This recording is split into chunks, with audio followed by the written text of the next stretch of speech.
প্রধানমন্ত্রীর সফরের আরো বিস্তারিত খবর জানাতে আমাদের সঙ্গে চায়না থেকে সরাসরি যুক্ত হয়েছেন সহকর্মী হাবিব রহমান। হাবিব, আজ বেশ ব্যস্ত সময় কাটিয়েছেন প্রধানমন্ত্রী। তার সারাদিনের আজকের যে কার্যক্রম ছিল সেগুলো জানাবেন এবং একই সঙ্গে আগামীকাল প্রধানমন্ত্রীর কি কি কার্যক্রম রয়েছে, কর্মসূচি রয়েছে, সে বিষয়ে বিস্তারিত জানাবেন।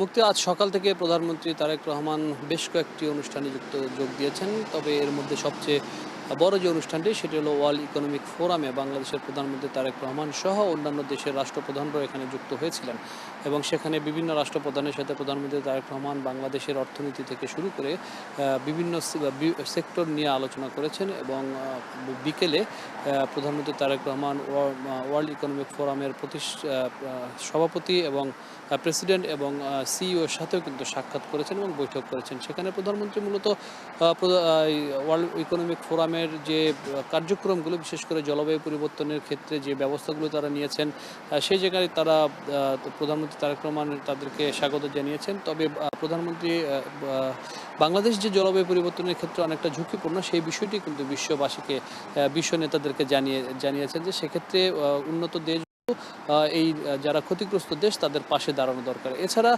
মূলত আমরা একটি জিনিস দেখেছি যে প্রধানমন্ত্রী যেখানে বলেছেন যে বিশ্ববাসীকে জানিয়েছেন যে বাংলাদেশের স্বার্থ এবং সার্বভৌমত্ব রক্ষা করেই মূলত যে ব্যবস্থা নেওয়ার বিষয় বা যে দেশের সাথে বন্ধুত্বপূর্ণ সম্পর্ক করা দরকার সেই বিষয়গুলো করবেন, এমন কথা কিন্তু তিনি বলেছেন এবং আমরা বিশ্ববাসীর কাছে বলেছেন। এবং আপনি একটা জিনিস যদি স্পষ্ট জানেন যে মাহাদি আমিন বিকেলে সংবাদ সম্মেলন করেছে, সেখানে সংবাদ সম্মেলনে মূলত স্পষ্ট করেই বলেছেন যে বাংলাদেশের যে বর্তমান অবস্থা সেক্ষেত্রে বিদেশি বিনিয়োগকারীদের জন্য একটি সুষ্ঠু এবং সুন্দর পরিবেশ তৈরি করা হয়েছে যেখানে বিদেশিরা বিনিয়োগ করতে পারে। তবে মাহাদি আমিন আরেকটি কথা বলেছেন, সেটি হলো যে এই সফরটি মূলত বিদেশি বিনিয়োগকারীদেরকে কিভাবে বাংলাদেশে আকৃষ্ট করা যায় এবং বিদেশি বিনিয়োগকারীরা কারা কারা বাংলাদেশে বিনিয়োগ করতে চায় সেই বিষয়টির দিকেও কিন্তু লক্ষ্য রাখা হচ্ছে।